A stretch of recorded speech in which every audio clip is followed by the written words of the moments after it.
রেখে আজ অব্দি কেস করছে, এফআইআর চলছে, চার্জশিট হয়ে যাচ্ছে। তারা ভোটের আগে এলাকায় ঢুকতে হবে, কি করবে? আমাদের মাথায় নিতে হবে। আমরা বলে গিয়েছি কি মনে হয় আপনার? আমি এগুলো বলি না, কোনদিন বলি না।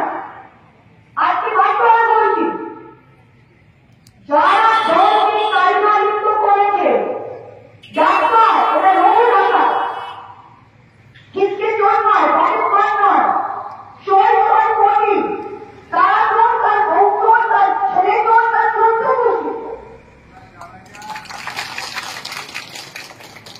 বাস্তব রিপোর্টিং করে মানছে। আমার দিন আজকে স্টেজে দাঁড়িয়ে বাড়িতে মুখে ভিজিট করে দিতে হবে আমি বাস্তব কথা বলছি। এই দলের আমি সৈনিক, মমতা ব্যানার্জির সৈনিক। যেই চোর ডাকাত, এই দুটো তিনটে চোর ডাকাতের জন্য আমাদের সকলের গায়ে লাগবে, সকলের কাছে কথা শুনতে হবে, নাকি না? পরস্পরের নাম করা করবে। আমি মণিপুরে রেখেছিলাম, প্রত্যেকটা স্পিচে গিয়ে আমি মণিপুরের নাম করি। কেউ জানতো না মণিপুর কোথায়, ভাবতো বাংলাদেশে। আমি এমএলএ হওয়ার পর সবাই বলে তিনি সবাই মণিপুরের নামটা তো জেনেছে।